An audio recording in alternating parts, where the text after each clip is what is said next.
Okay, let's find out. I don't even know. I think you're live. No, because it says right hand technique. That should be dead. Oh, maybe mine's just. Yeah, hold on. Okay. Yeah, look, you're live. It is just this kicked one on. still alive, or is this one? No, that one should be dead. That one should be dead. Okay, wait. Okay. All right. I think this is working now. I'm so sorry. I think for sure. You know what? At least the sound's working this time. I know my last 2 streams, the sound didn't work, so we got that fixed. And it took me extra 5 minutes to set it up. But I'm here, and I really appreciate everybody joining me today. So this is my live learn of Capricho Arabe. Oh, play low. Sounds good? Sound check. Everybody, if it sounds good, let me know. Yeah, so I figured it might be kind of cool to do something where, yeah, technology is not my friend. I mean, I'm playing this like really old type style instrument that's all acoustic. So I'm really trying here. It's out of my comfort zone, but I'm gonna make it work. Yeah, so I figured, you know, we would do like, I'm gonna learn how to play Capricho Arabe for the first time, basically. I don't already play this or anything, so it would be from scratch, and you know, you guys can follow along and ask questions. I have the score up on the screen. This is my score that I'm using. I also put the score in the description, and I also have tabs in the description. I don't really recommend using tabs generally. It gets a little hard to read, and especially like I might use different fingerings than the tabs. So if you're using tabs right now because you don't read music, that's fine, but I really recommend learning how to read music. Maybe I can talk about that another time about how to get into that, because that's like the whole thing, but for now, we could just play Capricho Arabe, and if you need the tabs, that's fine. Yeah, so if you have any questions while I'm streaming about the piece or anything like that, you know, just put them in the chat. I am watching the chat as much as I can, as well as I'm learning a new piece of music. So anyway, my idea of this is to like have a series, like live learn series, where I learn a piece, and it's you know, this is the first one I'm doing, but I'm thinking like something that's not like too ridiculously hard that I'm like just sitting there like struggling trying to figure out what note it is, but something that's not too easy that I can just sight read. So to be 100% clear, I did play Capricho Arabe like a very long time ago, like maybe 8 years or so. So I kind of know that I have the technique to play it. I kind of know how it handles. So I think this is a good one for me, because I can't just sight read through the whole thing. I'm gonna have to work on it a little bit, but it's not gonna be like incredibly like, you know, like sludging through it. And then, you know what, if you can't play along or anything like that, and you just want to watch and hang out and be in the chat, that's cool too. I'm sure that you could get something out of this if it's just my like process of how I would learn a piece of music from scratch, basically. Yeah, so let's get into it. I'm saying that it's from scratch, but you know, I think as a classical guitarist, we're all extremely familiar with this piece. It's one of our gems of the repertoire, and we all love it very much. I've heard it a million times, and like I said, I played it in my undergraduate degree. It was a requirement my sophomore year, so it's just a great piece. And you know, maybe something I would like to record for like a full recording of YouTube or something someday. So for now, here's my first day at it. Okay, so I've got the screen, iPad with pen. Let's see if this pen works. It does. Cool. Okay. So this is Capricho Arabe by Francisco Tarrega, and it starts, oh, well, first of all, it's in, your 6th string has to be tuned down to D. And we've got these harmonics on the 7th fret that say forte. Okay.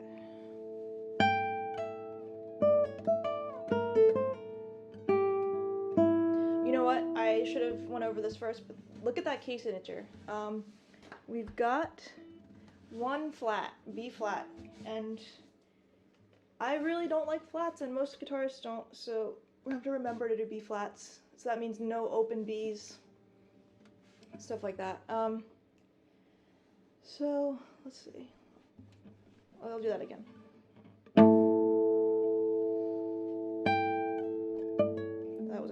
was a bad one.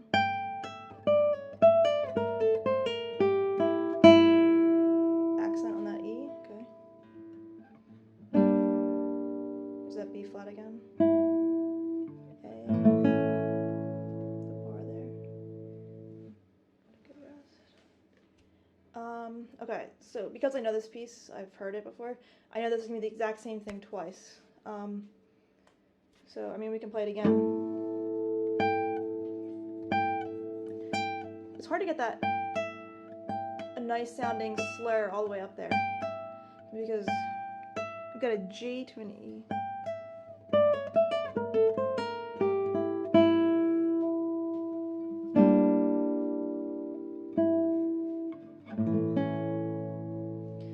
Yeah, so I think that if you were going to play this, the first two lines, you can see them already, are exactly the same. So maybe you would do something different the second time. And for me, I think the obvious thing to do when you have something that's the same thing twice, I would do an echo. So I would do really loud and then soft the second time. So let's just try it and see how it sounds. And then you guys can let me know if that's what you would do or if you would have any other ideas.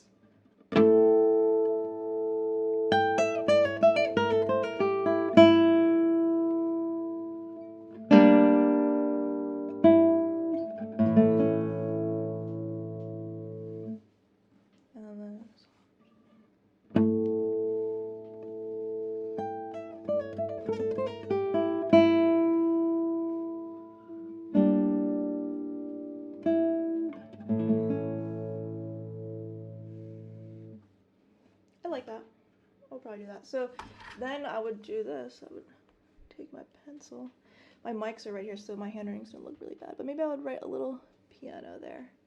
Second time piano. So forte then piano. Okay, and now this part, which I love. I'm sure we all do. This is a nice scale. Not sure what right hand finger I'm gonna start with this. I feel like I want to use I. Oh, it says I here. That makes sense. So someone says, can I switch the dynamics like it went forte to piano and piano to forte the second time? Or would it sound ridiculous? It's a good question. I would try it. I'll try it right now. Let's do it. We want to go forte to piano. So you want to do basically, here, I'll put your little suggestion in blue here. You want to do a forte down to the decrescendo down to that one. And a piano like that. Piano to forte the second time. Let's see if it sounds ridiculous or if it sounds nice. Maybe it sounds nice. So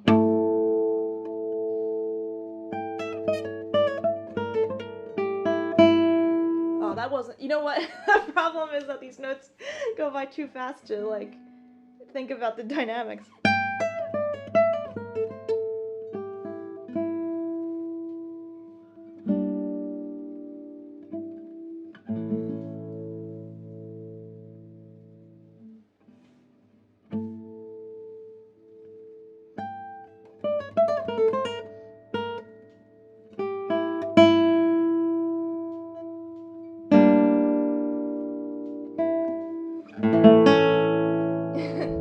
Okay, that sounds pretty good.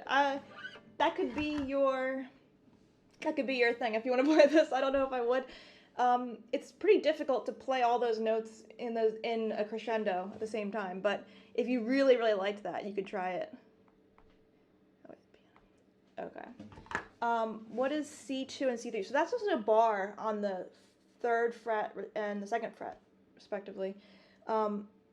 The Roman numerals are which fret to which position, and then the bar is on. Yes, some people answered. Thank you. Yeah, so you just want a bar. Let me see so here's our C2 bar. The C3 bar would be got the 3rd fret bar. And here's our 2nd fret bar. Okay, so now here's our fun part. I'm at measure 9 on the 3rd line. They say to start with I finger.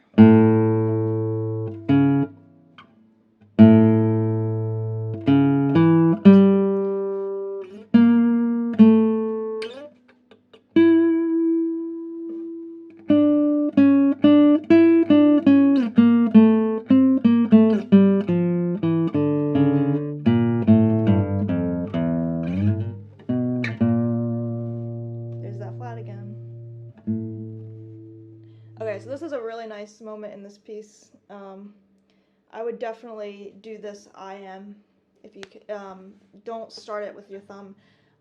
For my own playing, a lot of times I tend to start bass notes with my thumb just because I'm like, maybe when I learned or something, I got into this habit of like bass notes are thumb, and then your fingers are kind of assigned to the top 3 strings. So if you can, so I would maybe in my score like highlight that I, so I remember to do it, because I might actually forget to do that and just start with thumb.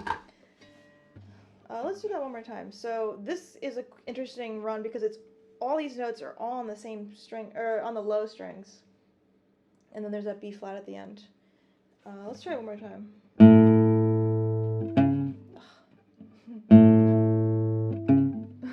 Okay, why am I missing that note every time? Maybe I should look at my hand.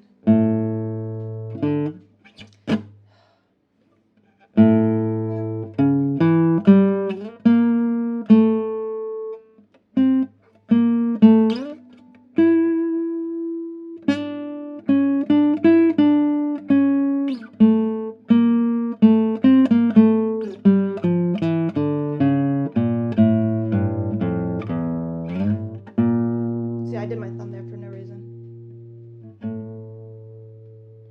Okay, so nice. This one has a lot of position shifts. Like, how many position shifts are on this line? 1, 2, 3, 4, 5, 6. There's 6 different positions here. So really just being comfortable with the neck and the scale and all of that. And the best part about this, I think, actually the hardest position shift for me is remembering to do the second position and, oh wait, is that? Oh, no, because they're doing that E right here. See, I wasn't even reading it right. So that measure should be...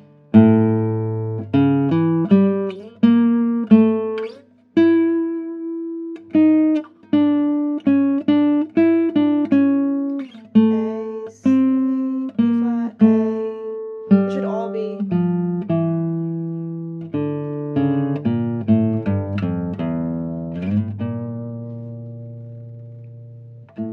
Yeah, so be careful with this kind of a thing, because I let my ear guide my fingers for a little bit, and I was moving different positions here. I did a different position that was written here, which is fine if that's what you want to do, but you got to just maybe try some different ones and then decide. So, yeah, so be careful with like letting your ear guide you too much, because that happened to me just now. And I like this fingering that is written here actually better than the one I just randomly did when I first saw the notes. But the best part of this run is the B flat. Actually, I would maybe give it a rest stroke, vibrato, and then a resolution. So the B flat is the tense note, right? After you do the and then when you resolve it, make it breathe out.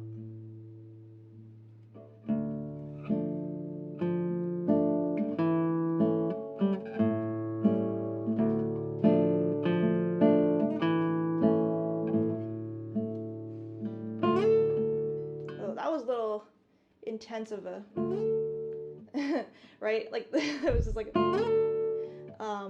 maybe make it a little bit less dramatic there, a little softer.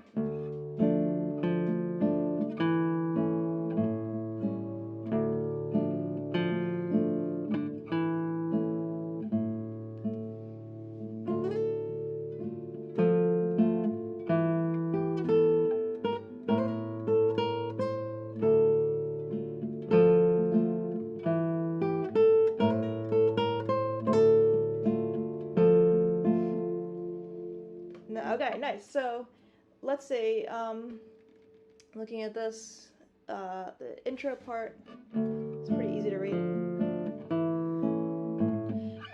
These nice little like hairpin dynamics. We've got a piano going up and down. That's probably what we'd want to do for the next measure too. It seems like kind of a natural way to phrase that. And like I said, let's do like a...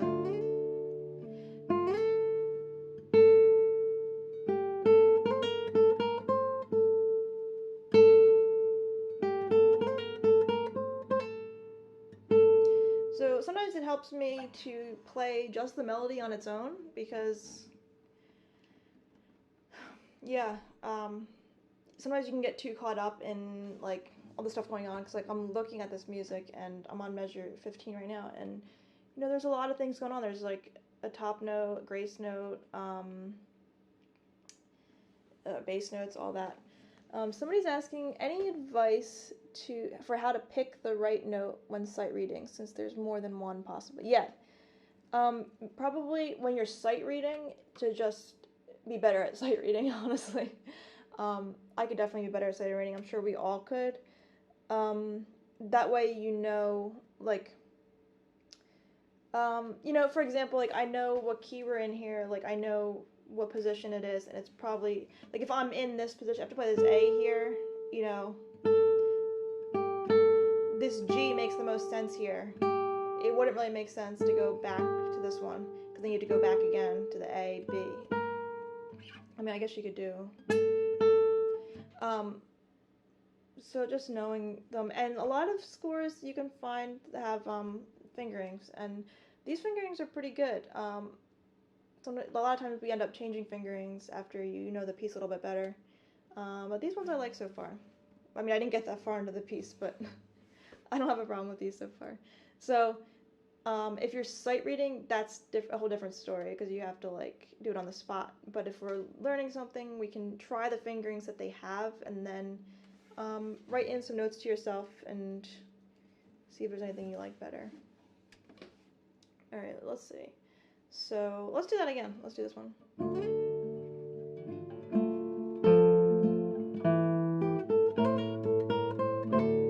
Oh, I did the pull off there for no reason. See, this might be a problem because I now feel like my ear is guiding me a lot. I'm not reading the notes. So if you're like I'm not like a person who plays by ear a lot. But when you know a piece really well, sometimes you just want to do stuff like that. Okay, let's try again.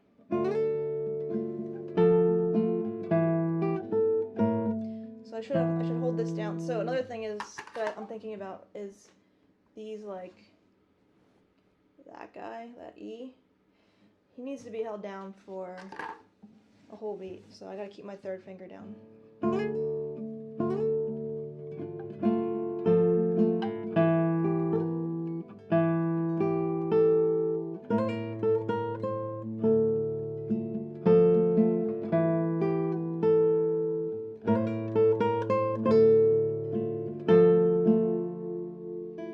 Okay, now we're 7th position.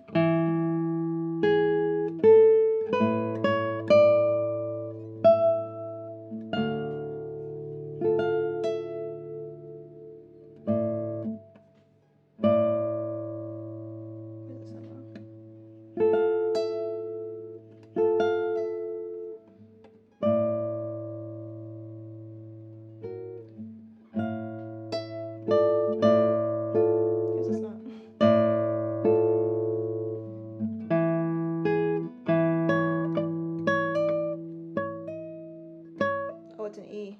Jeez. Oh, okay, so here they actually have a 2 here. So I thought that was a 3, but it's actually a 2. So I might just write a little 2 there.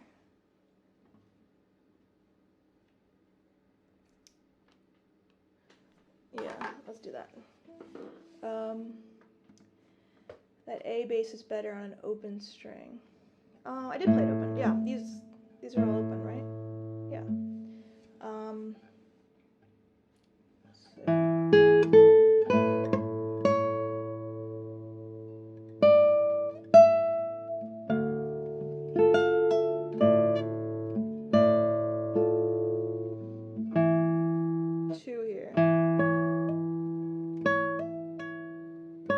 Alright, so I already can tell this is a difficult thing. I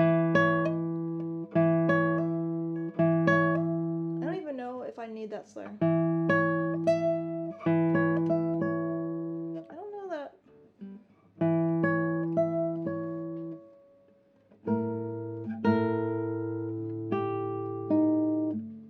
Oh, okay then. Okay, I gotta stop for a second. This is the hard part. Okay, so this is the hard part. We've identified the hard part.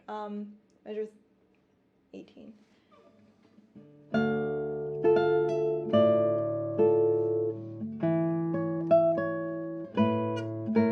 Oh, B flat, that's why.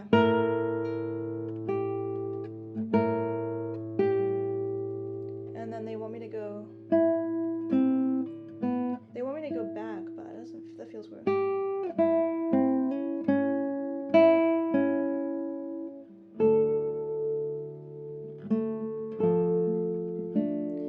don't know.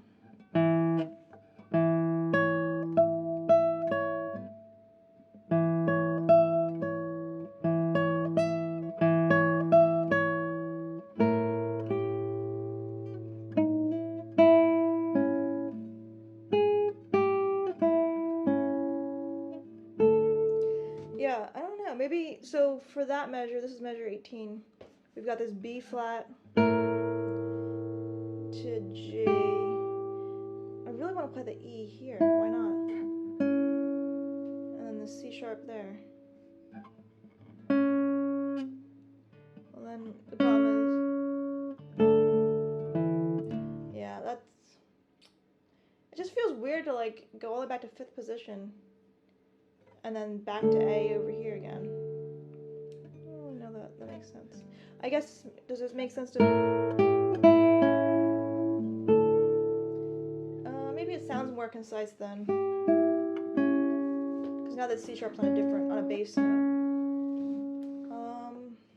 Alright, let's do, I think I like this fingering. I'll keep this for now.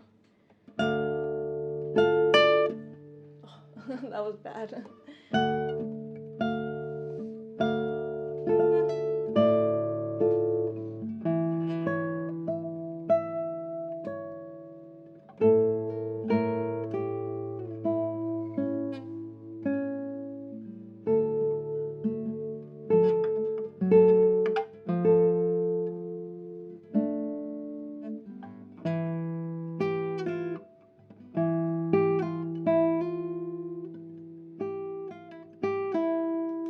Oh wait, no.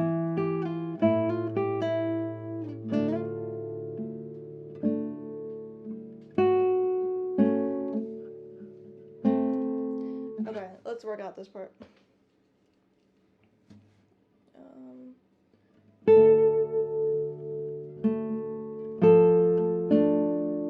Okay, now E. We're in a different position.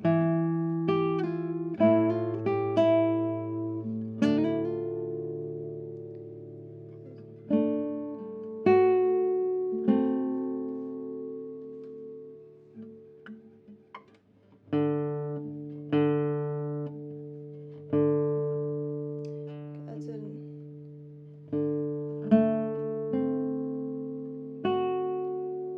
Still F sharp.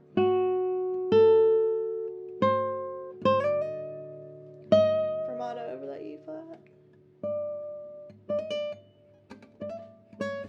Nice. Let me just turn my air conditioner on. It's really hot in this room. I have a light on me. It makes it hot. I think it's like 90 degrees out today. I've got this like huge studio light.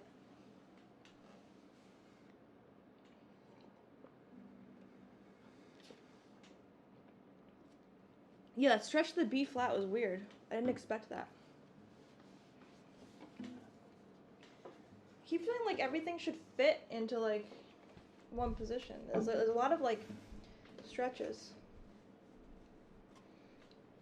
Oh, it's hot in here. Okay. Let's see. You know what? It's probably worth going back and doing this line again because this is such a major part of the piece. It's gonna... I'm actually not drinking beer. I know, it looks kind of cool like I'm drinking beer, but it's actually iced tea. It's not beer. Sorry. You know what? I've had this obsession recently with, like, going to the bodega. I'm going to the corner store, like, every day and buying Arizona iced tea. And I bought this one today that I don't really like. It's a green tea. Beers for later. I gotta work right now. I need energy. I need the tea. Yeah, it's not carbonated or anything. Anyway. Let's get back to it. Okay.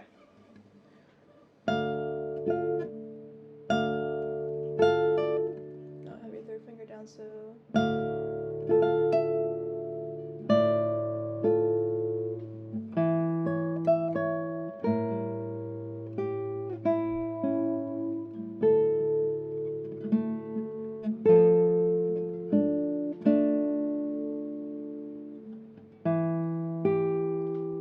Yeah, maybe drunk sight reading would be a different live stream. It won't be live learn. It'll just be called... I don't know. If you can think of a funny name for it, then I'll definitely do it.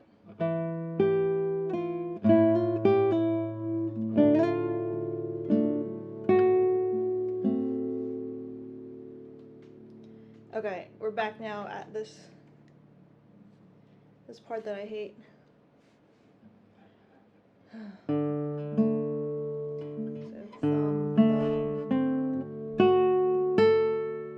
I don't like this right hand fingering. I don't like that at all. What would I do instead? A little crescendo.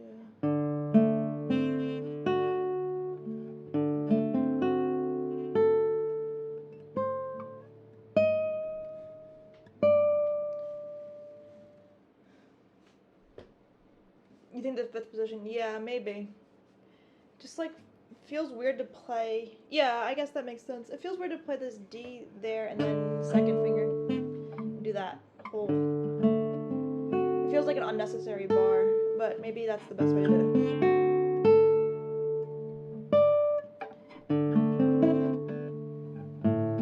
So let's see. I want to make sure.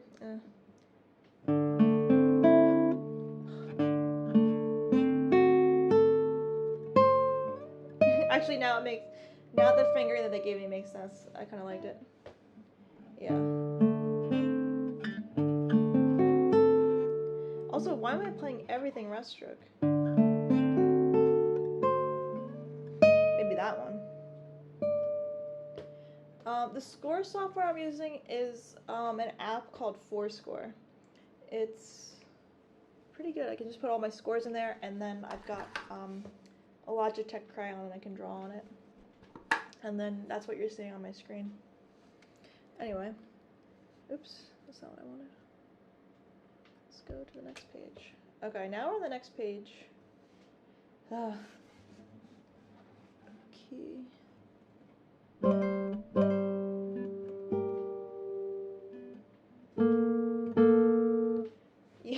Yeah, rest stroke does sound good.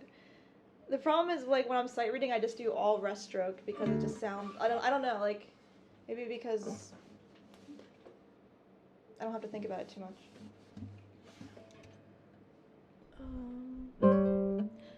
Dragish, it's nice to see you. Sort of.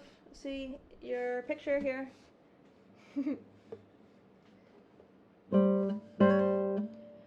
Now I'm messing up. Now I'm nervous. Oh God. Okay, we're...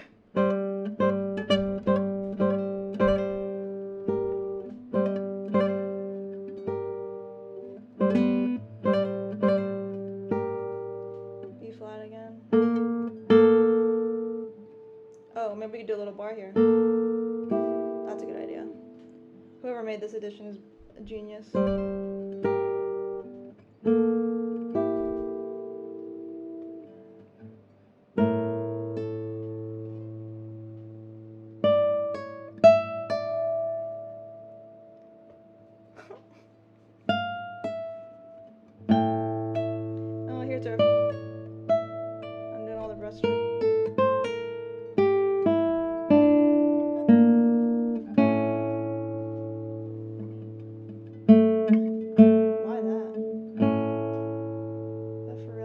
Doing something wrong here. Oh, they wanted that all in fifth position.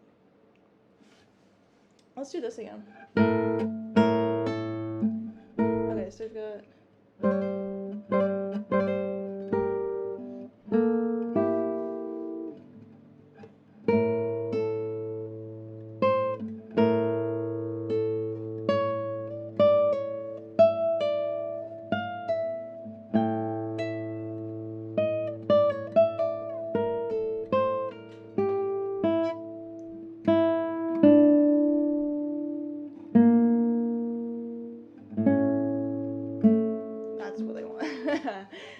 more sense. I guess. Actually, does it? Does it make sense? I guess that note sounds... An A sounds good on the 4th string. What do you think? Which one sounds better? 4th string or 3rd string?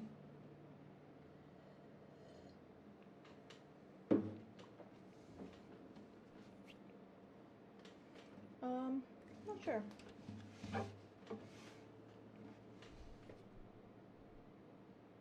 What was the other option? What was that first thing I did that was... I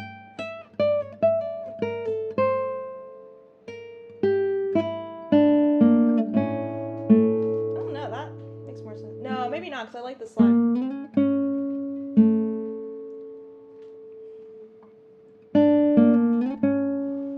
Yeah, that makes more sense. I should stop trying to pretend like I'm gonna change the fingerings of this. They're really good already. Sorry, I'm not leaving, I'm just turning the air off now. Okay.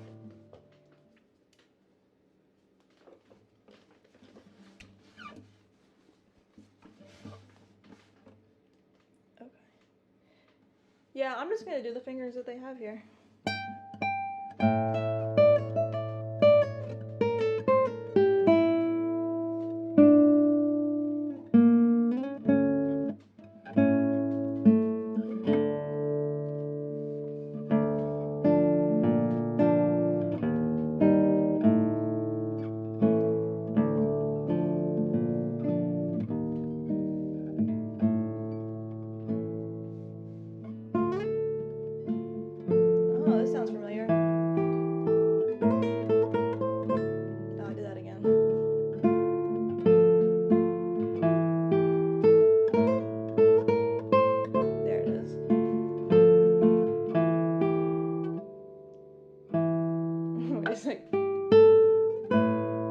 Wait, now is that what it is in the first page?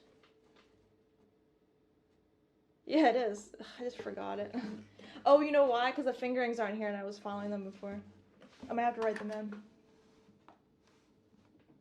No. Where was I? 1. Let's do 1. That'll help me.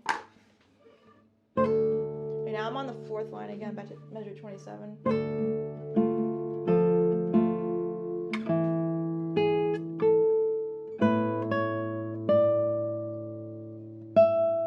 That's not that good. This is not a good fingering.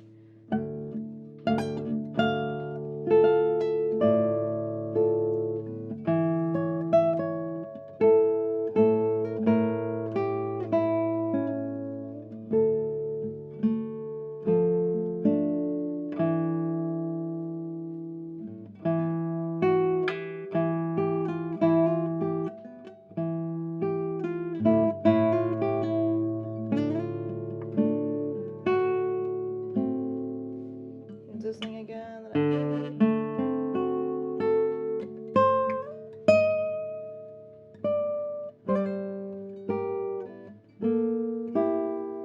Wow, you really get your money's worth with this piece.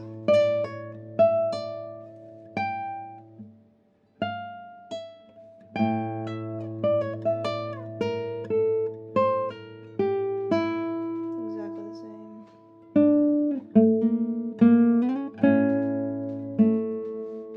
Nice. Now we're at the end of the whole page. I just played through like half this page so fast. Exactly the same. Ooh.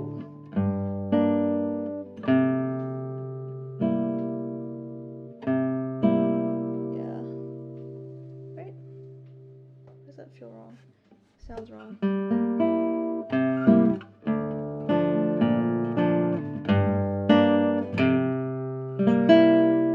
There's a crescendo and a rotondando. Alright, I think we're done this page.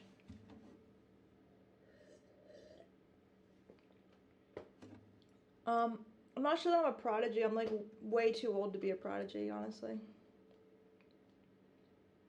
Thanks though.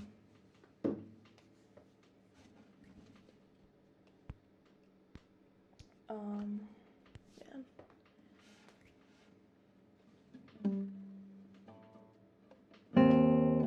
Okay. Maybe we should start from Oh, I have a page turner. Does this work? A foot page turner, that's what I need here. Oh, it worked. It's like a pedal that turns the page.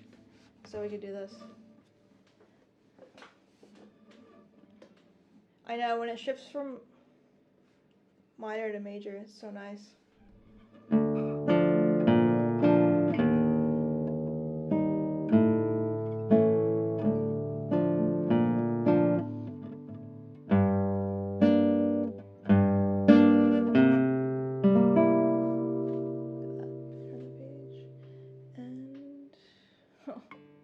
Where are we now?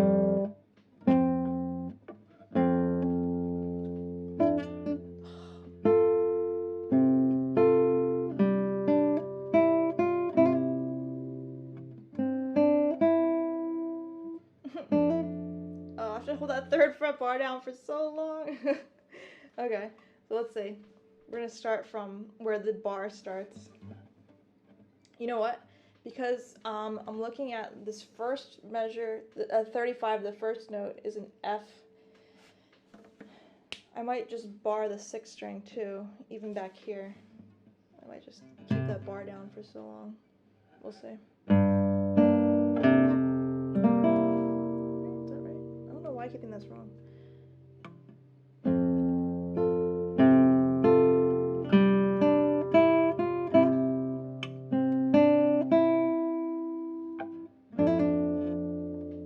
Really?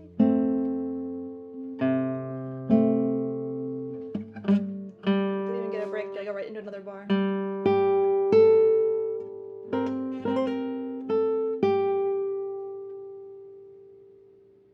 Where do you want me to do that? Here? The 4th finger? Is that what this is? Really?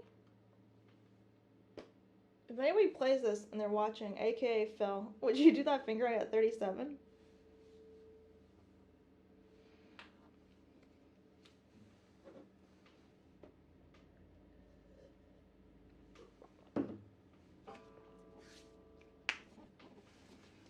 He's not gonna help me. He never helps me. Okay, we'll figure it out. We don't need him.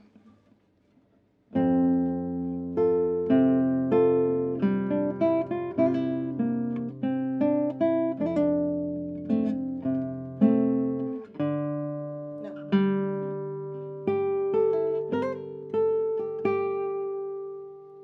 It says 4. Oh, 37, yeah. Like this? Would you do that there? Or would you do it in a different position?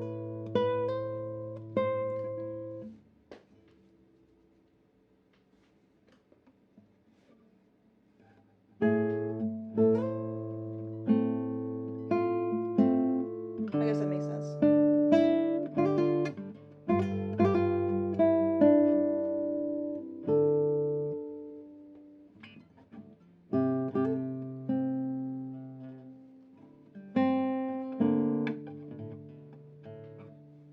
Oh, okay.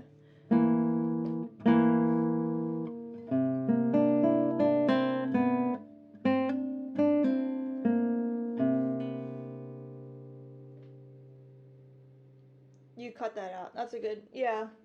I don't know that, I mean, I guess it's a nice little addition. This feels weird to go from 4.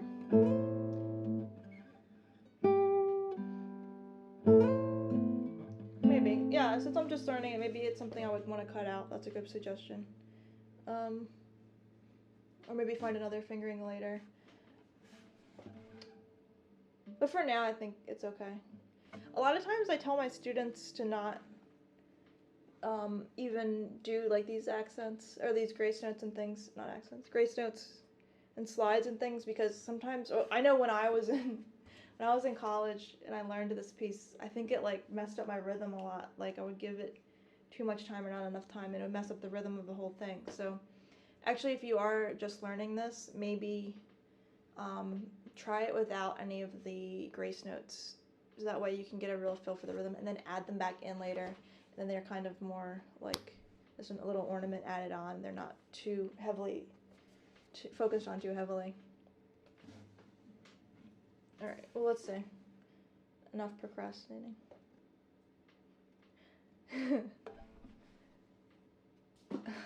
Okay. How about I'm gonna do measure 37 again. We'll do the fingering that's here for now.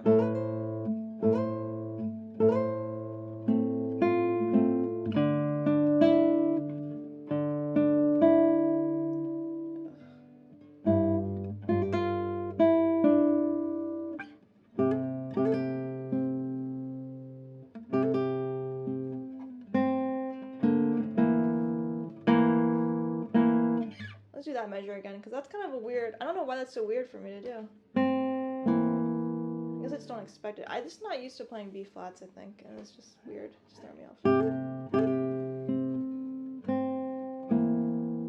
I like this though. That's gotta be flat.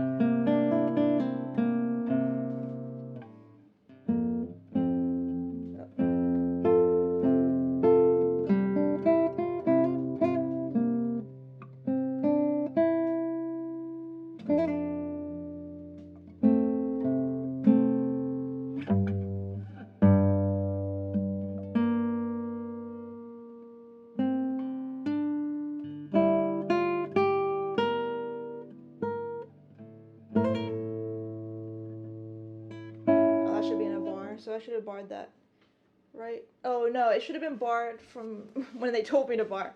So let's see. I don't know, like maybe highlight the bar, like know that that's a bar. You gotta do the bar there. No, wait, then. Oh, then okay. I want to do this G open. That's okay.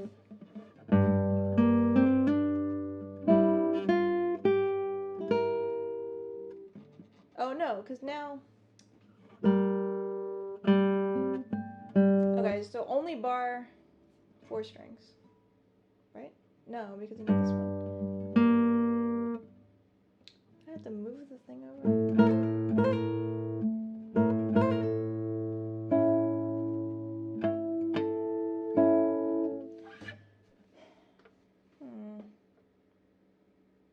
Let's see. Let's think about this a second. This, I don't want a bar here because, so I'm on measure 40, second half of 40, and this G in the bass, B flat, C, D.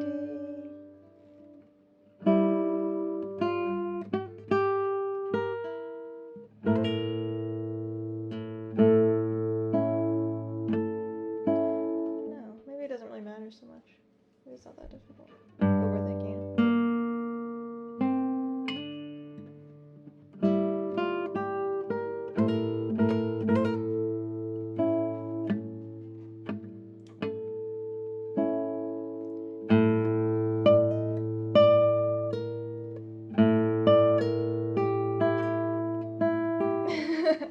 Just bar it from the beginning where it tells you to bar it. No, I don't have a problem with like the actual bar, but like it's annoying to have to like take it off, like move the bar to the top strings on measure 41. That's what the problem is. I don't have a problem with the actual bar. Not a baby. See, like this. And then here, I'd have to do this. Like, would you like move the bar this way, or I don't know. I guess.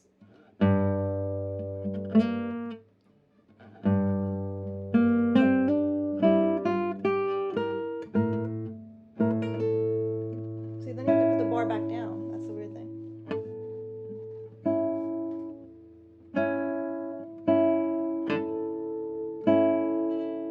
I don't know, I'll figure it out later.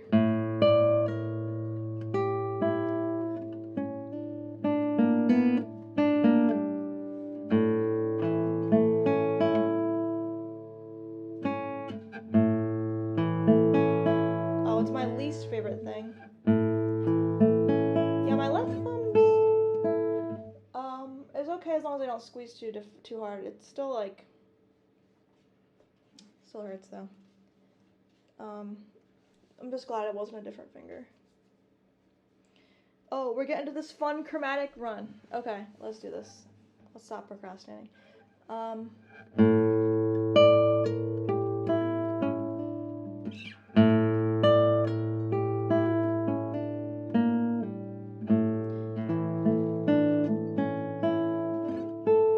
thing about these, like, actually I could probably do that.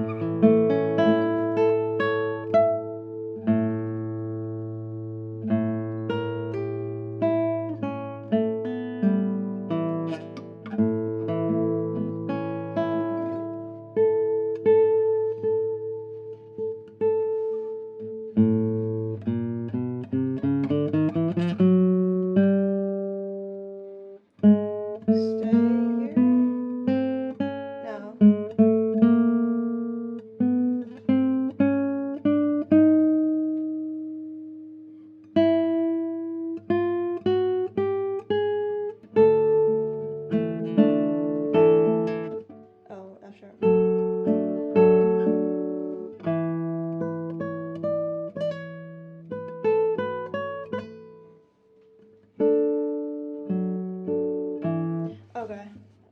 Yeah. I don't know. I guess, no, I think that's what I used to do.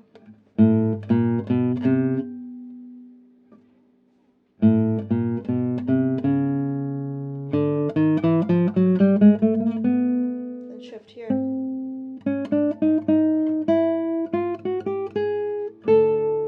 Yeah.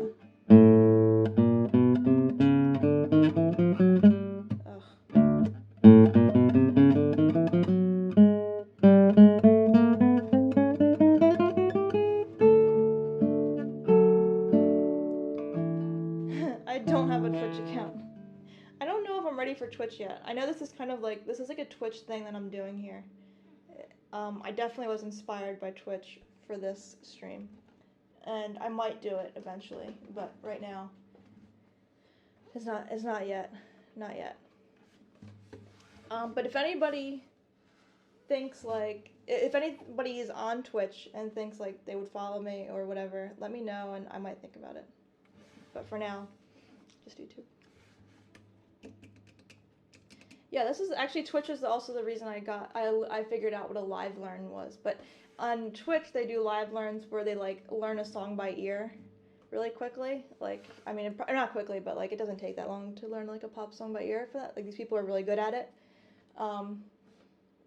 So this is going to take like a really long time. So it's not a really, really long time, but it's not as like instant and fun to watch as a Twitch live learn, but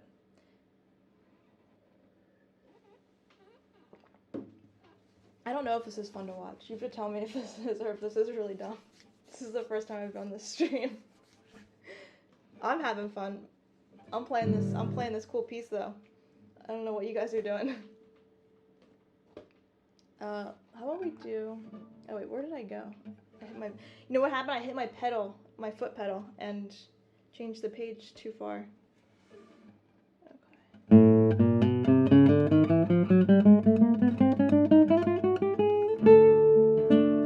Okay, so this chromatic scale is very cool. Yeah, oh, sorry to hear about the internet. Yeah, this will be up afterwards. Oh, thank you. I'm glad this is fun to watch. I hope that it's like helpful, you know, if you're learning this piece or even if you're learning any piece. But definitely feel free to ask questions. Okay. Okay, so the thing with this chromatic run, which is so cool, is that it goes from this A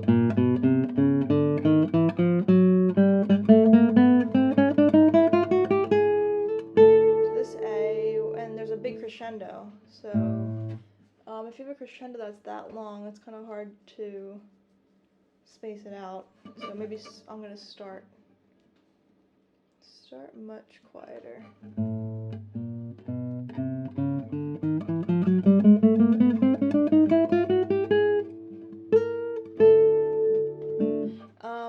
Also, maybe not do rest stroke on this. This is gonna be really hard rest stroke, and I just play everything rest stroke apparently.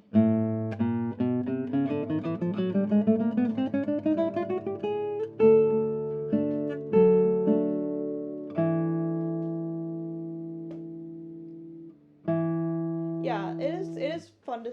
I mean, I thought of this stream because I liked seeing other people learn pieces. I've been watching Twitch, so I've been watching other people like practice and learn pieces, and I have like so much fun with it. And I put it on while I practice, so I was just thinking like maybe I should do something that's like that. Like I could practice and you guys can hang out with me. But anyway, yeah, if you are on Twitch, let me know. And if enough people that follow me are on Twitch as well, yeah, I do feel pretty brave. Like this is pretty scary. This is weird, especially it's like a piece I don't know at all. Like I don't play this piece. I'm afraid people are gonna think I suck.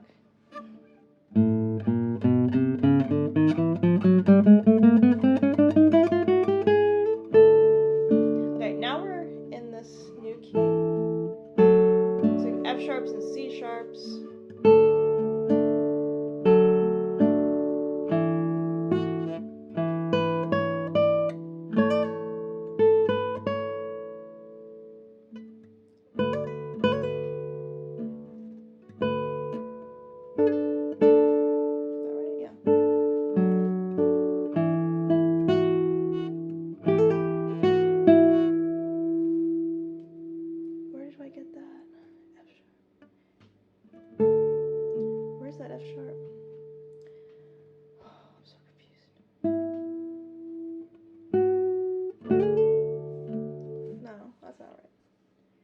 It's this thing again where you start like in a different. You know what? It makes sense, I think, playing wise, but I just don't know how to read that. It just always confuses me. This is also good for my sight reading because I don't practice sight reading almost ever, so I'm glad that I'm doing it for once.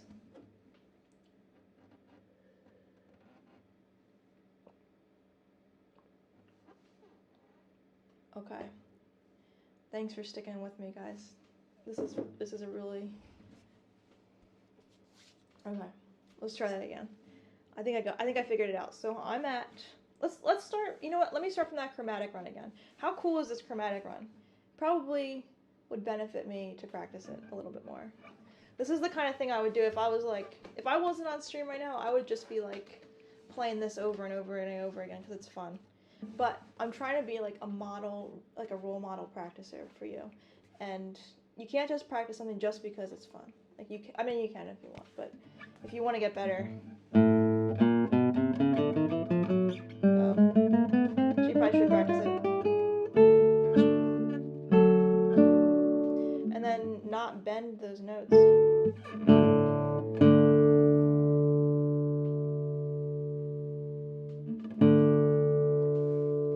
Not bend the notes in the bar. It's also like, I know, this piece is one of my favorites too. It's so beautiful. It's a nice Spanish piece. In these higher positions, I always tend to like bend the notes a little too much, so I don't want that.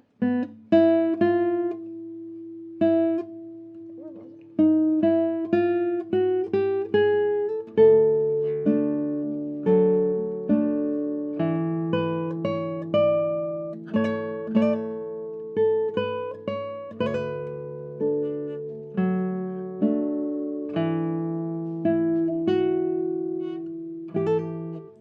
No, then we gotta take the bar off, right? Okay, that's why this makes sense, because the bar is off, and then I can go. I gotta put the bar back down. E.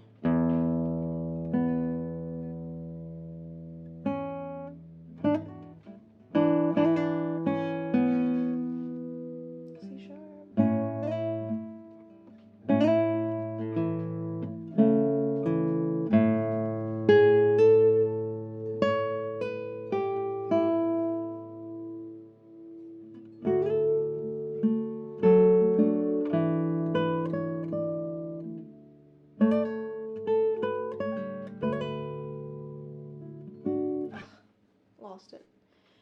it's hard because sometimes, like, from sight reading through the first time, it has the fingerings in the first line, and then when the part repeats, they don't put the fingerings in again because that would be redundant.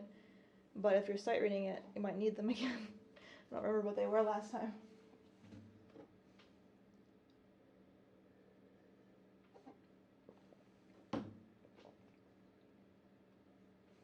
Okay, I'm doing this. We're almost there. Okay, so let's see. It's things to think about with this part. Alright, so, like I said, you know what, let's go back a little bit because I really like this part, and let's make it, like, really juicy. So, oh, sorry, I should tell you where I'm going. I'm going back to measure 42. Yeah. Let's see if I can get this, like, a little in front of me. That's better. Okay. My eyes are not good. Okay. Okay, so I'm going in for measure 42. Let's see this. So this is a tricky thing because it's kind of like a half bar. Oh wait, no, this is on screen now. I don't want that on screen. I want you to see my guitar. Sorry about that. My screen on my end is a little delayed, so I'm gonna wait and see if that worked. Okay, that's better. It's like a little half bar, measure 42 on the second fret. And then your second finger on the C sharp, and make sure that's like a half kind of a bar because, like I got like this, because you need that open E. It's kind of uncomfortable, but just for like 1 second. And then sliding that second finger up to A.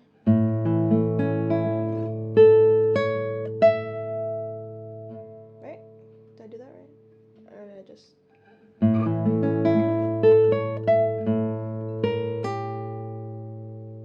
Now you need a...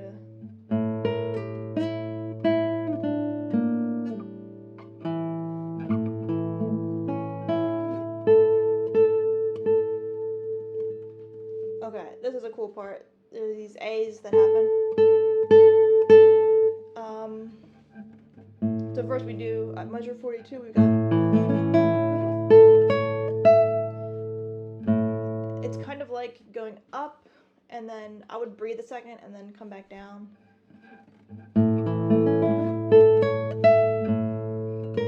Actually, maybe not. I shouldn't be saying stuff like that if I haven't played this really. We go up again. Okay, so that's 4 A's in a row. So let's make sure we're like playing them nice. Sometimes when things are like easy like that, like 4 A's in a row, you're already there. It's easy to just go 1, but let's like really make them sound nice, and not everyone exactly the same. Like maybe what I would do is I would crescendo,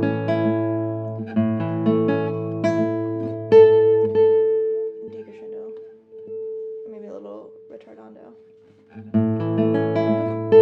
That's too fast.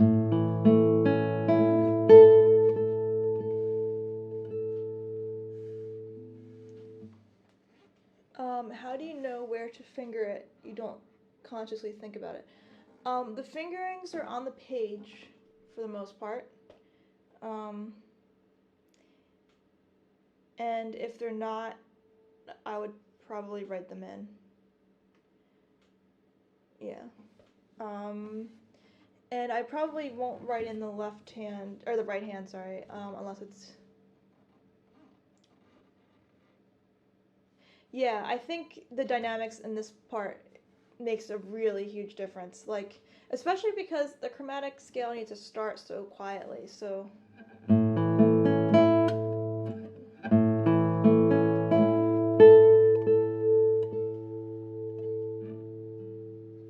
then you can start this so quiet.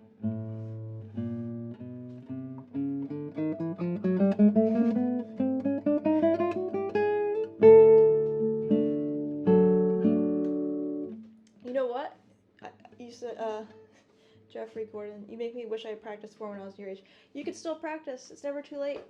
Do it right now. Pick up your guitar. That's what we're doing here. Still practice. I wish I practiced more when I was 10 years old.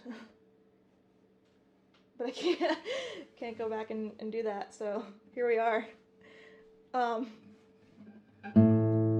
Let's go back to this.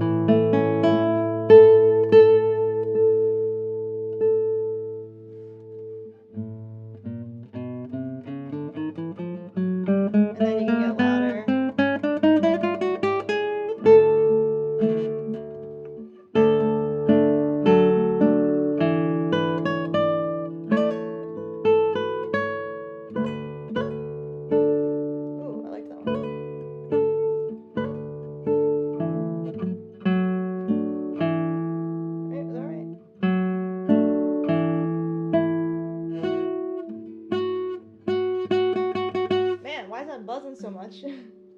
Dang.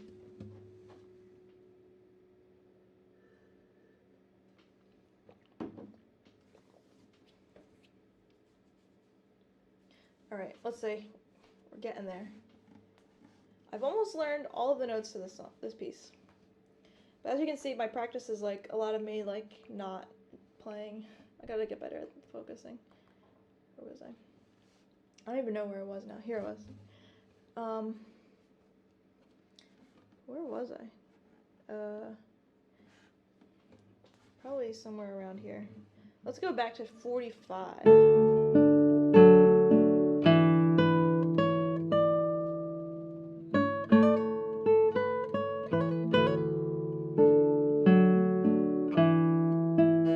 Oh, that's the same problem as when I stopped. Okay, so how can we fix that? I don't know. I don't even know how to fix that. It's just like my bar is bad. I'm gonna have to like dig in. Let's see. There it is. That's better. You know what I did? I took my bar. I don't know if you can see. Like this. My bar was here, and I was kind of like on this side of my finger, and I just turned it to like the bonier side of my finger, and then it was. I don't know why that helped, but it wasn't as like squishy. So that might help your bar actually.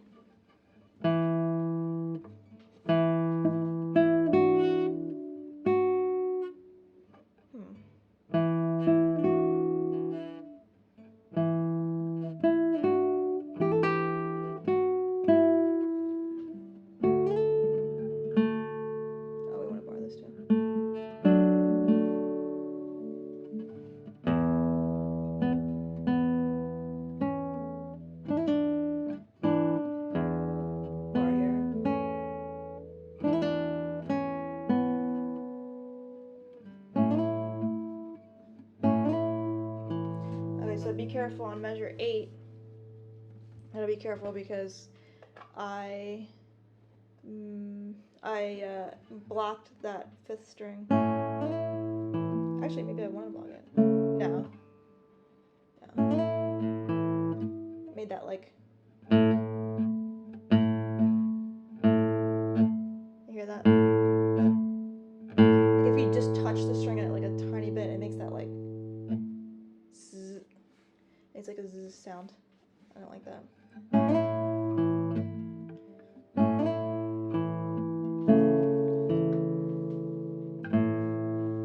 I like this part.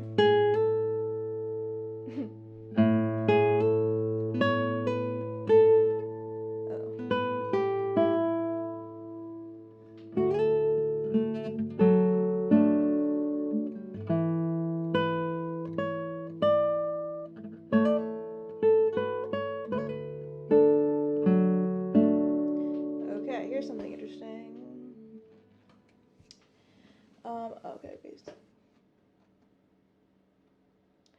How to avoid bending? That's a good question.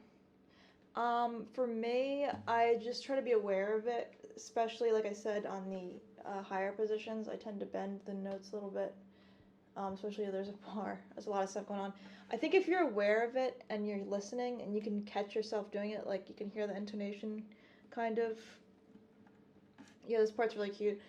But if you can hear the intonation of it bending, I think it's more like I don't know if it's necessarily like a technique thing, but just making sure that you're not doing it, like listening to yourself and making sure you're not doing it. Yeah, I'm definitely getting Paganini vibes from this.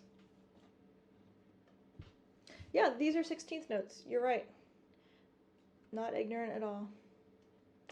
Thank you. All right. So we're at this part that's the last 16th notes of this page. And it wants me to play. Ooh. Was that a B sharp?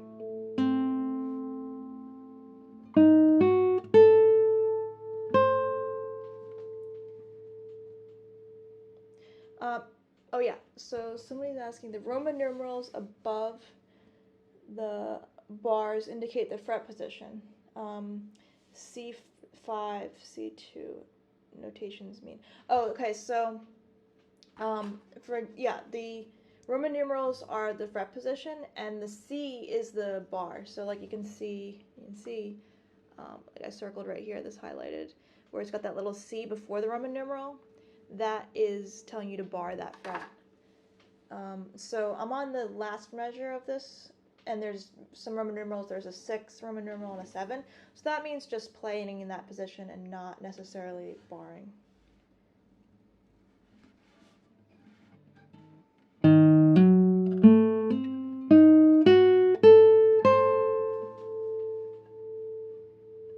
Oh, totally blew it.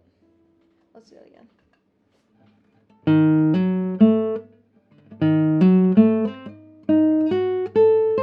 And then here's me doing rest stroke again for no reason.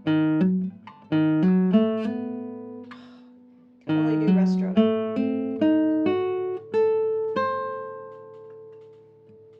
C sharp. Ooh. No, that's really out of tune. Speaking of listening to your intonation, I've been over here with this really sharp E for so long. Nobody told me. Come on, guys. Thought I taught you better than that. I was just telling you how important intonation is.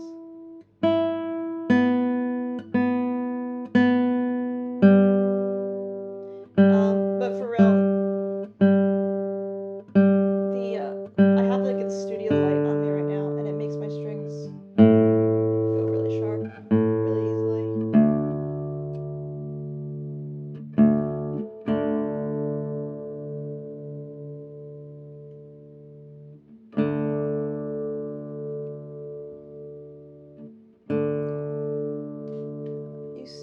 Jay says you seem to anger a lot with your thumb.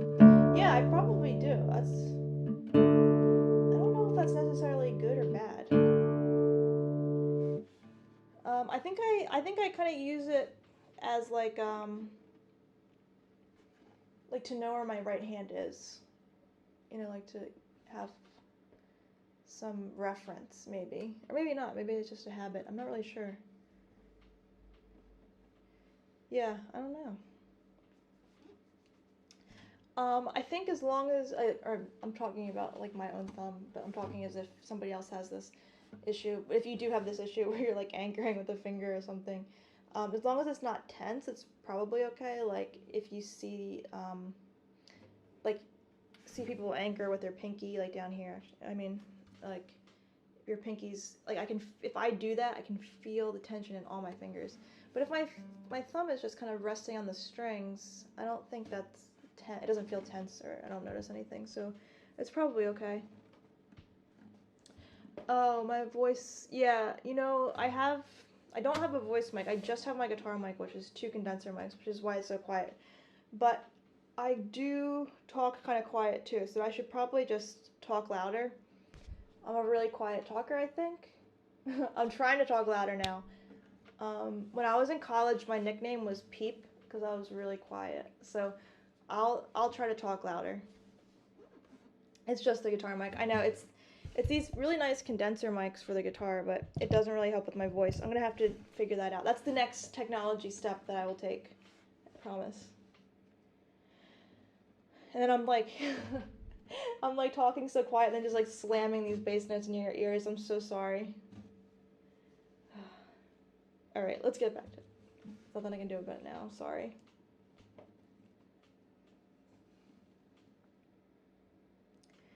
Yeah, this thumb anchor, it could slow you down at full tempo. Probably what would happen is if I wanted to play these fast things up to tempo, I would not do that. I would probably work on them enough that I would notice it eventually. But for sight reading, I think my thumb just likes to hang out there to like know where have it ready. I don't really know. I don't have a death metal voice, unfortunately. I'll have to develop one. I'll let you guys know if I develop one. I'll practice it. If anybody has any tips, let me know.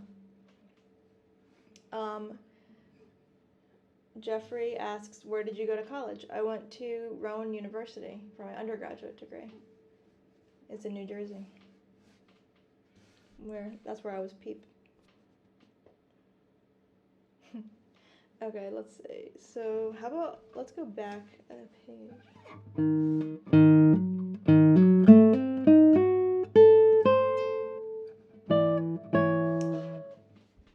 that again.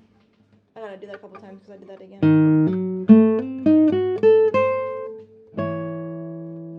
Let's do it one more time.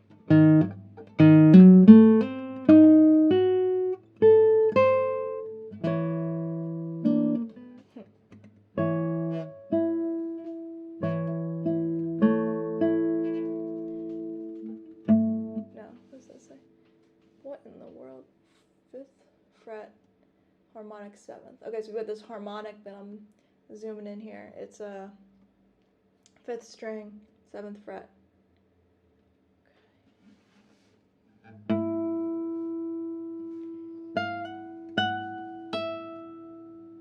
And then go backwards. Oh, it's a D.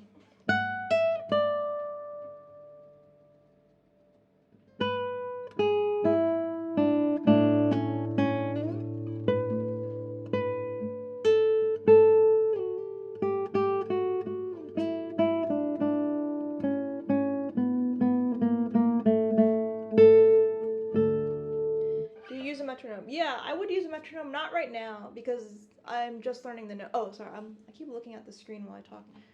I need to talk louder. I do use a metronome, but I'm gonna like go over the notes first and try to get comfortable with them, and then use a metronome with certain parts. Like I'm not gonna play through the entire thing with the metronome. I'm gonna pick a couple measures and work on it with the metronome. I don't know if I'll do that today because I'm still kind of like getting familiar with the piece and learning the notes. Oh my goodness. I just got this alert on my phone that somebody smashed into a car smashed into people that were eating outdoors in my neighborhood. Don't go outside, everybody. Just stay in and practice. All right, let's do this part again.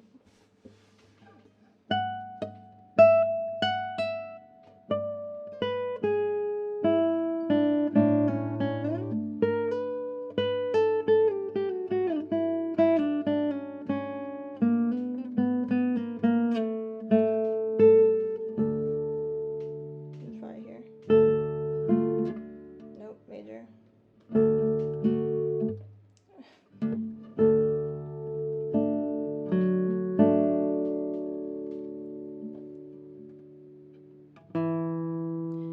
Is this supposed to be? Oh wait, that's because once again, I did these fingerings like however I wanted them and not reading the thing.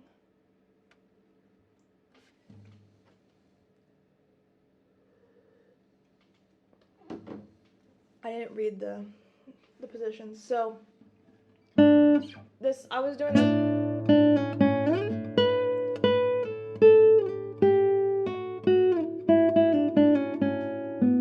I don't know why I was doing that. That is literally like not even close to what's on the page. Does somebody else play like this? I wonder if Phil plays it like this. I wonder if that's where I got it from. Phil, do you just play this all on like the 2nd and 3rd string? Because I don't know why I did that. Okay, so we want.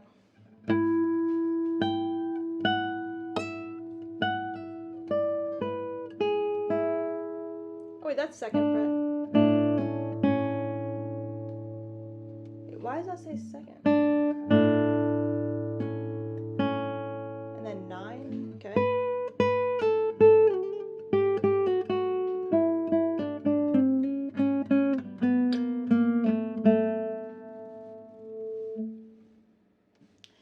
Yeah. Oh, I know, Phil. I know we use one. You use one finger. I mean, like, do you just stay on the second string the whole time? All slides instead of slurs. Okay, so that's one option we could do. If you want to like be a show off, you want to like just use one finger the whole time. That's fine. Let's see. Mr. Toratanaraja says, I find it useful to make every change of position on the score with Roman numerals. That's a good point. It is a good idea to do that. I'm using these ones here right now. If they don't have it, then definitely do that. Because when you're in a new position, you have to like really make sure that you're in that position. You have to make sure that your thumb that's behind the neck is with you, the whole thing. Do you bend strings in acoustic guitar? Not really, in this kind of music. It would be more like the slides that we're doing. Like, that's more, instead of a bend. You just wouldn't. Okay, so.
So I would actually mark that because I did it wrong at measure 53.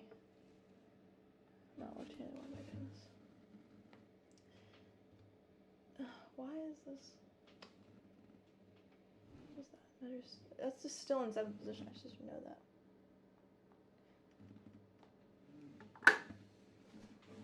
Yeah, I forgot to do that in 7th position. I was doing it like a.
just keep going.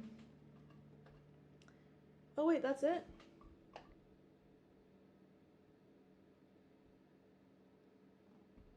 Why did I think there was another section of this? Wow, time flies. How long has this stream been? My god. Over an hour. It took me over an hour to read through this piece. Alright, well, let's just go to the end. Let's do it. We're almost there. And you guys really came along on the ride with me. I appreciate it. I appreciate your support. I'm trying to talk down into the mics because they're these condenser mics, so I'm trying to like talk into them. I hope that's helpful. Man, it's hot in this room.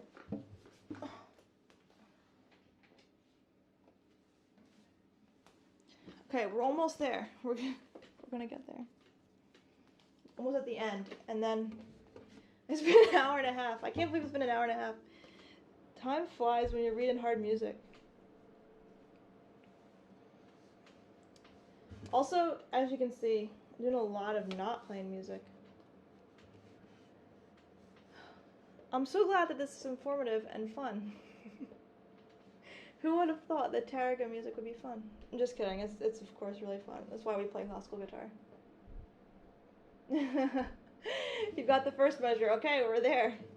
You could do one line a day if it got you towards it, you know, got you towards the goal. Okay, is there any book that you recommend for learning sheet music? Yes. Aman. Is that how you pronounce your name? Well, I don't know exactly like a great book, but I used to teach lessons on Hal Leonard classical guitar method, which like isn't a great guitar method, but they do a good job of like teaching the notes really clearly. Like you start with the open strings and they introduce what they look like and things like that. I would definitely do that. I would definitely get that book. It's pretty easy to understand. You can kind of like teach yourself how to read music out of it. Let's see. Okay, let's get to the end of this piece. Let's just do it. Let's go all the way. Oh, wait. Let's see. Arthur says, the majority of my COVID time recently has been all guitar. I'm perfectly fine with that. Yeah. I know. I actually haven't been doing as much focused practice as I would like in COVID time. But I've been playing a lot of guitar. Actually now, the Mel Bay method is good too. Now, recently, like the past couple weeks, I've been more motivated to do like really good practice. But when COVID first happened, it was like really threw off a lot of my routine. But I'm about to start going back to school. Everyone's going back to school and everything now, so. Alright, let's see if we can get to the end of this piece after 3 hours stream. Finally at the end. Where was I? Am I on this? The right page? Yeah.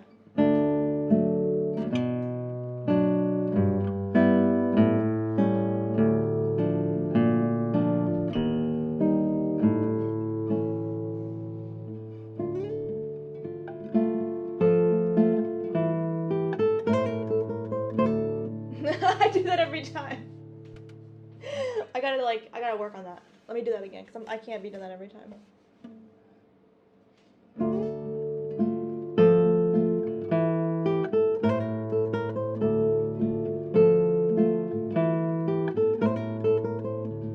That's the one I want.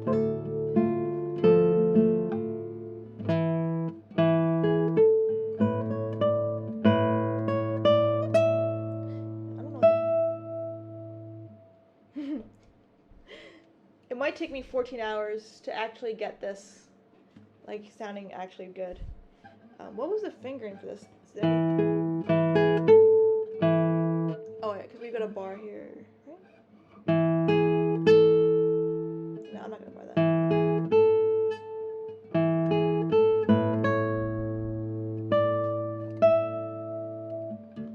Now I can't find it. Shoot. Where was it? Where am I? I'm so like perplexed, like just looking at this page. I found it. I'm on the Extra 65. Okay. So this is my fingering that I had in the beginning. Nope. 3.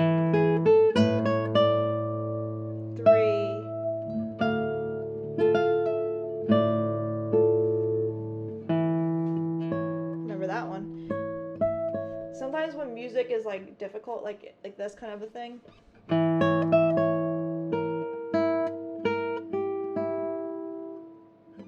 Remember we talked about that for a while in the beginning of the stream? Now I remember to do it. Sometimes actually music that's harder to play is like easier in a way because you memorize it. Like I have such trouble memorizing pieces I can sight read through because I'll just like read them and then it just like, you know, like when things like in one ear and out the other. That's what sight reading's like sometimes. So pieces that are like this are really good for me because, you know, you have to like play with the fingering a little bit, figure it out.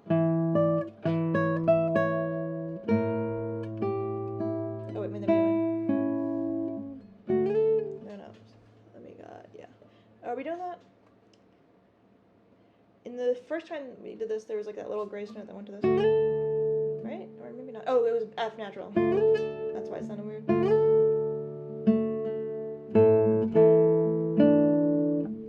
Oh, F. Man, key signatures.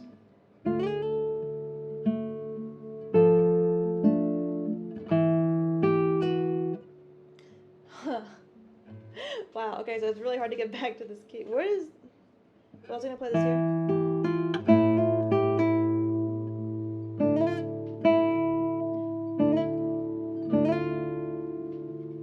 I'm getting tired. Okay, let's try this again. I got this. I can do this.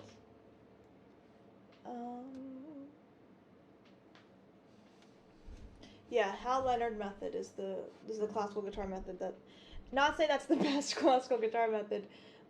Like, you know, there's tons of classical guitar methods, but I just found that one really easy for learning to read music for my students. It's kind of like a supplement. Okay, let's we're almost there. 67.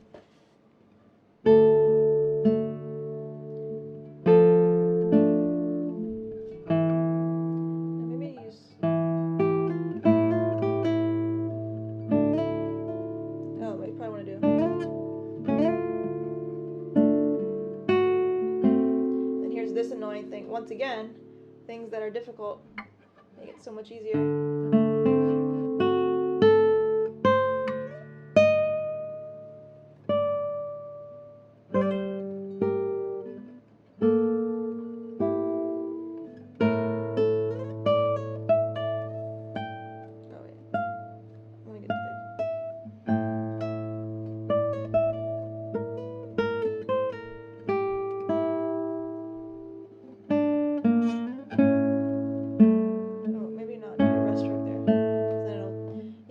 I did a rest stroke like I tend to do on that A, but then it blocked that bass note A. So let's do that run one more time.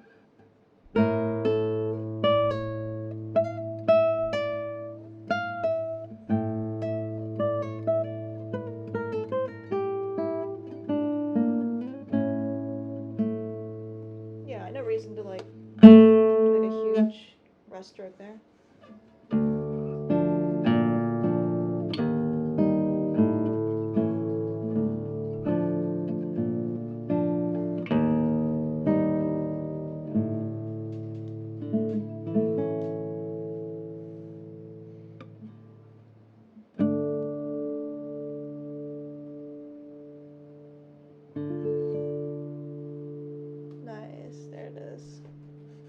Okay, so it took me a really long time to read through the whole piece.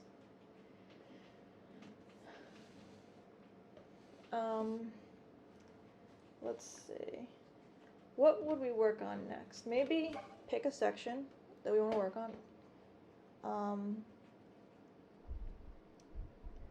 Like, you know what's a good thing to work on with this? Is the beginning, these slurs. Because they come back at the end and everything, so if we... Thank you for your applause of my 2.5 hour Capricho Arabe. I bet nobody's ever seen somebody play Capricho Arabe for 2.5 hours. No, that's not been 2.5 hours, right? How long has it been? No idea. Oh wait, I started at 5, so it's been an hour and a half. Okay. Anyway, I'm just kidding. I appreciate you guys sticking around and hanging out. So I'm gonna show you like what I would do next probably. So I played all the notes. I've kind of tweaked fingerings. I actually didn't change any that were because I like this edition. I liked it. I didn't have any problems with it. So I would try to find something to work on. Now I'm cold again. I have like a fancy air conditioner, and I don't know how it works really. It's one of those ones where you can like set the temperature you want it to be in the room, but like I don't really know why it does, like I don't really know how it works. So I turn it on like really cold for like a few minutes, and then when the room starts getting cold, I just turn it back off again. And I've lived in this building for 3 years, and I'm gonna figure it out one day. It's 4 a.m. there? Oh my god. Wow. That's so exciting that you're waking up, or you've probably been awake all night. You're starting your day with some Capricho Arabe. That's amazing. Thank you guys. Okay. 5:38 p.m. Is it 5:38 p.m. there? Right now it's 6:38 for me, so I might be an hour ahead of you. Okay, so like I said, so if I was starting the piece again, I still like this dynamic that I put in the very beginning, the forte and the piano. So I would try to get that really nice. Sean asks, what kind of strings do you use? I'm using Augustine Paragon strings, medium tension. Okay, so we've got the...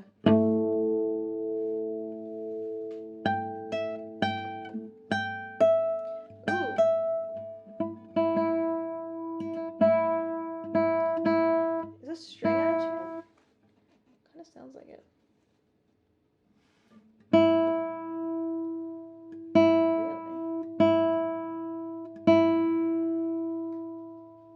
Am I pulling it out of tune? I don't know.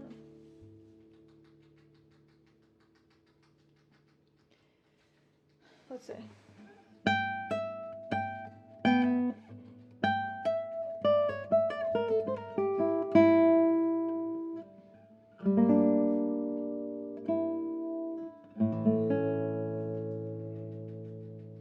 Okay.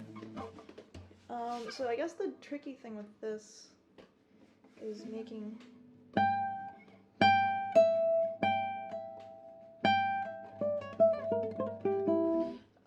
So we didn't want... I'm going to be careful with the slur. Like where you get... You know, like when you do a slur and the second note is like crazy loud?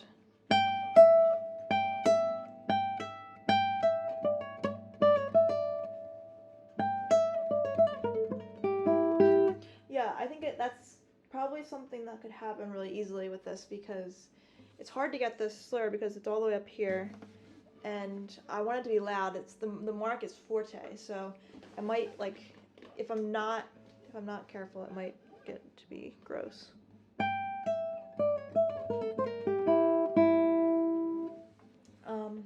Aman asks, are there any exercises for developing good dynamics that you recommend? That could be for another video because I'd have to like really think about it. I don't really have any I don't have any like exercises that I do for dynamics, so it's kind of like I would just practice them in the pieces that I'm playing.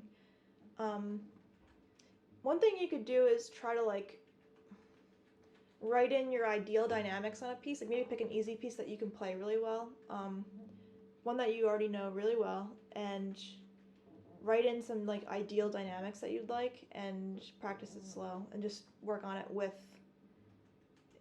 a piece, as that's the only thing I could think really.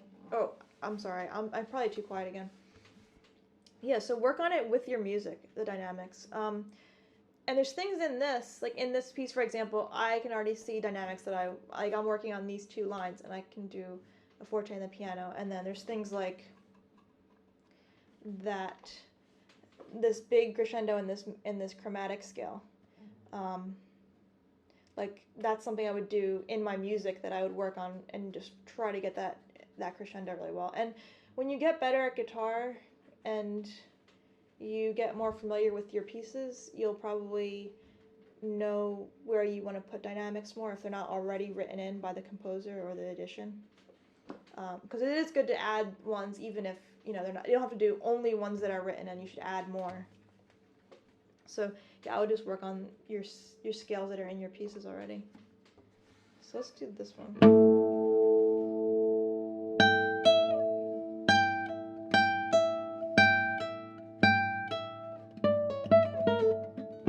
No, I can't keep up with switch.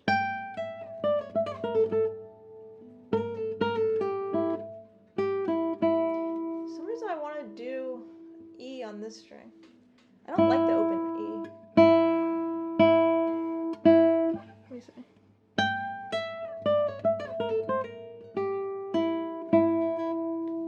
Yeah, why not give it a little vibrato? I'm gonna do that. Alright, so let's do this. My music wasn't so far away. I'm gonna go right here. I'm gonna slur this and do 1. Yeah. Let's do that. I like that better.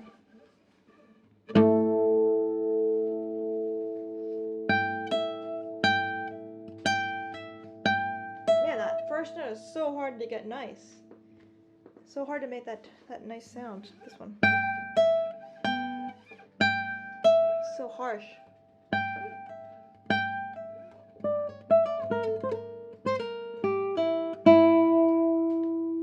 Yeah, there's an accent above that E. I want to give it a little.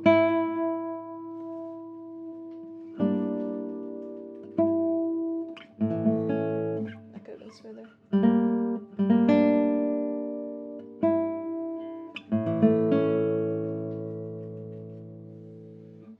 Okay, let me try this again.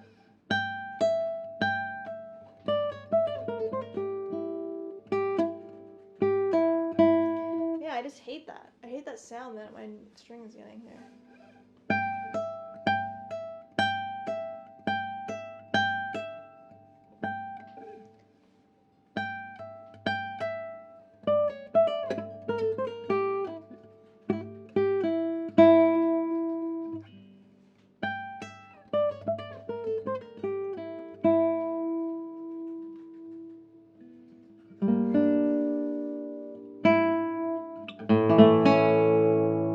Too loud? Yeah, probably. I don't know.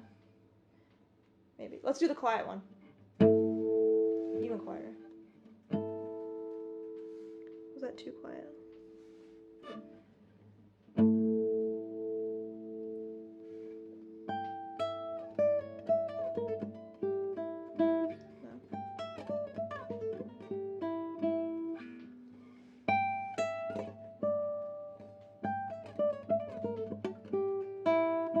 Still not liking that. I'm not really sure why.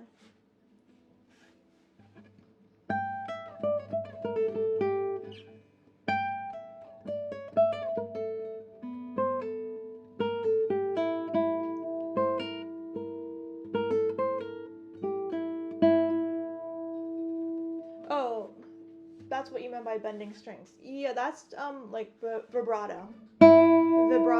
Vibrato is when you vibrate the note. It's not like so much a bend, like it's not bending the pitch so much, like to a new pitch. It's just a little bit of. Actually, I just like vibrato is so nice.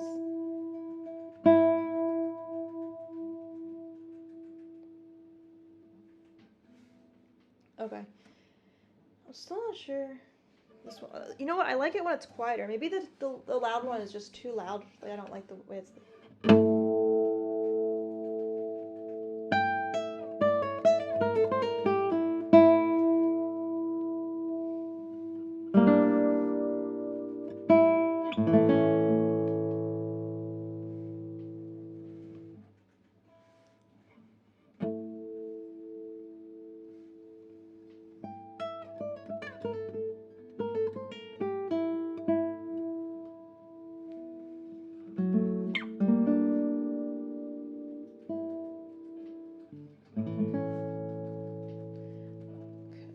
make that really quiet because then we're gonna go. Here's where I can use my rest stroke.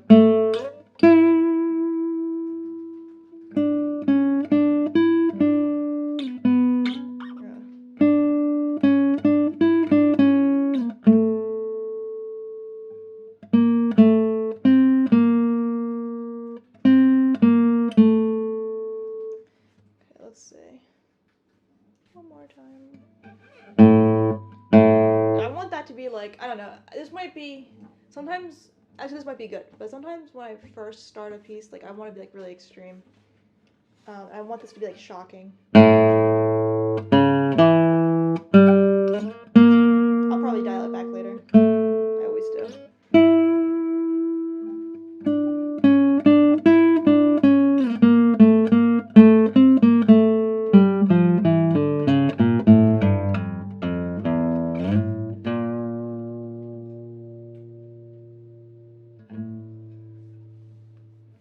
That's a good scale. I don't know. What do you think about the rest stroke on this one?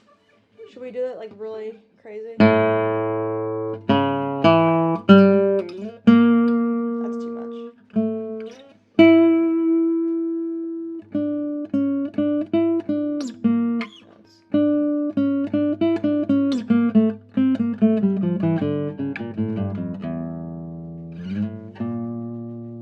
I want this to be rest stroke.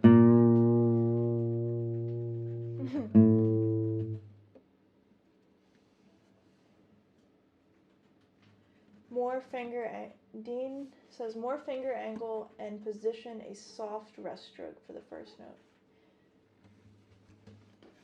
Soft rest stroke. More angle, do you mean more angle like this way or more angle this way? Let's try both. I can't angle that way. Let's do this way.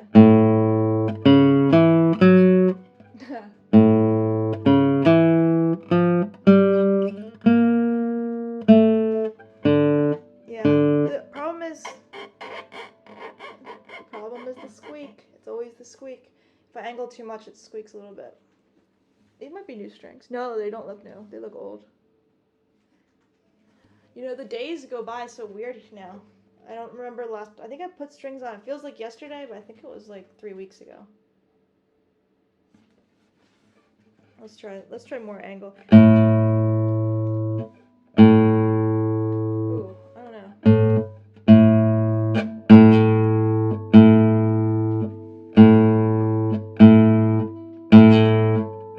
We don't want that back buzz.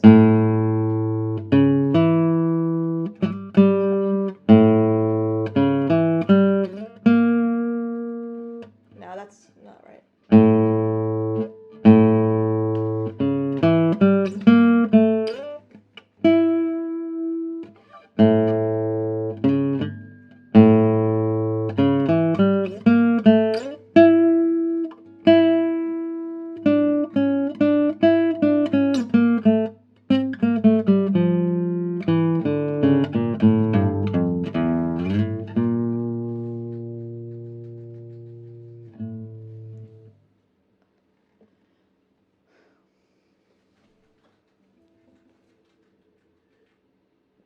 Oh no, I'm all out of tea. If there was anybody watching this stream that could possibly refill my tea, that would be so appreciative.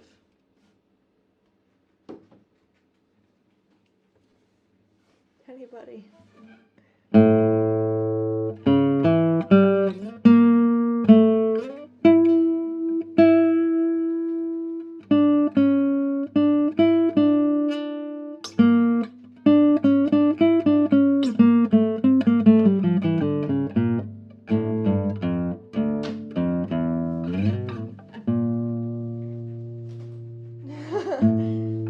Hooray! You spilled it on the floor. You better clean that up because it's sticky. Wow. The tea fairies have blessed us. We can do another hour of stream. This will give me the energy.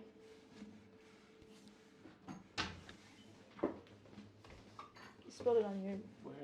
Oh, I'm like, dang it. I know. No, it's probably just next to it. No, I didn't.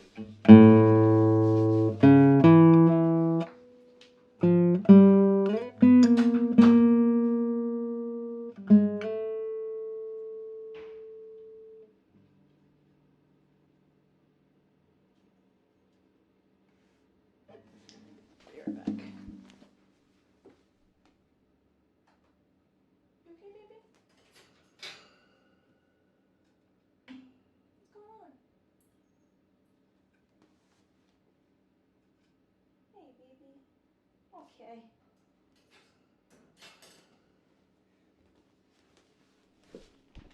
Sorry, my rats were out of food. I think they're hot. Okay, I'm just gonna practice then this little part and then we'll be all finished our stream. Let's just do this. Let's figure this part out. And then you could just assume I would do this for every part.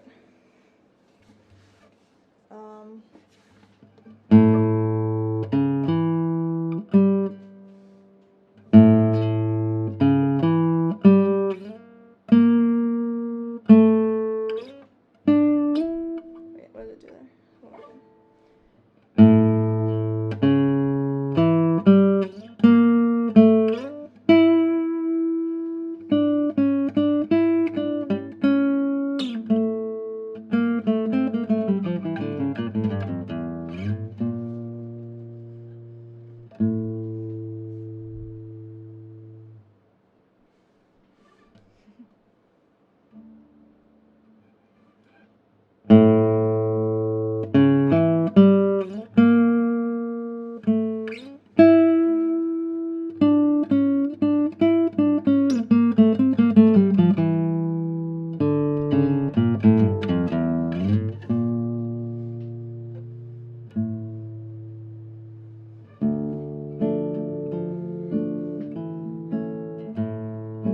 Okay, so that's the end of our intro and into the news section, the main section. That transition would be important.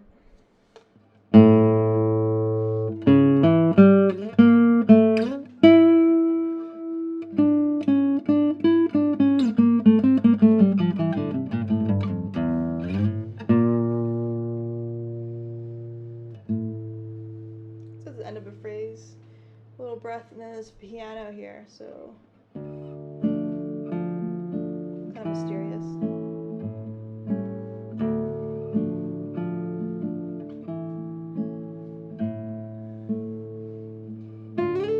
I'd like that melody to not be so gross sounding. Actually, it does sound better with the A finger.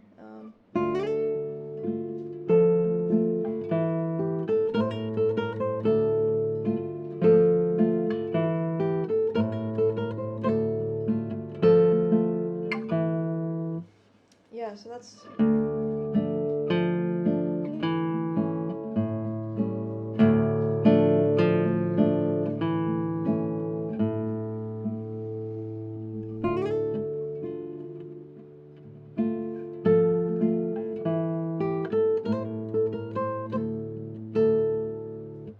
Yeah, so I'd like this part. I like that to be really soft and like mysterious. And then when the melody come in, still soft and nice and mysterious, but still soft, but like the melody to actually pop a little more. So let's see if I can achieve that.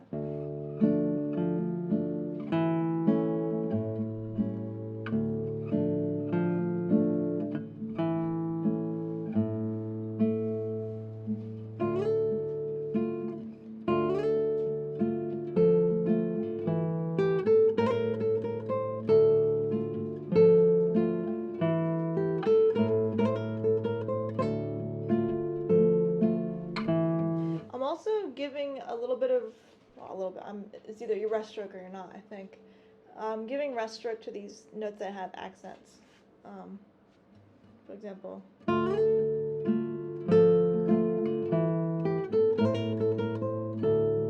Here.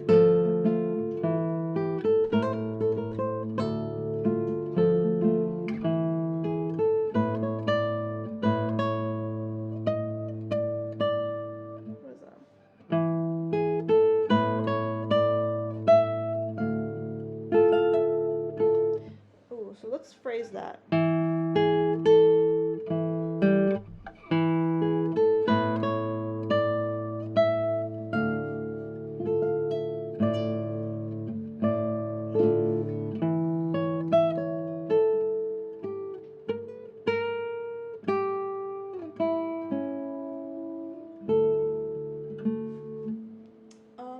Yeah. So this is basically what it's like for me to practice. I'm gonna have to end the stream soon because I'm getting really exhausted from playing for this long. I know I wasn't like playing that much, but I was doing a lot of not playing. But yeah, let me know if you like this kind of stream on my YouTube channel. Just kind of hanging out, reading through music. This is one that is really essential to classical guitar, so I'd probably like to record it at some point. So maybe I'll just really keep learning this and then do some recordings for Instagram and then eventually a big YouTube video, which would be fun because this is such a beautiful piece. But I think I need to give it some time before then because sometimes if you record a piece too early, it's not so good. Yeah, so if anybody has any other questions, let me know. I hope that the this format was good, like having the music on the screen, and you can download the music in the description. Like I said, the tablature is also, there's a website that I use for tablature sometimes called classclef.com. I put that in the description, but the tablature might not be the same exact places that I'm playing the notes because I didn't read through it or anything. I just grabbed it off of that. So like I said, I do recommend you learn how to read music so that you can make decisions for yourself because, you know, for example, that like an A here,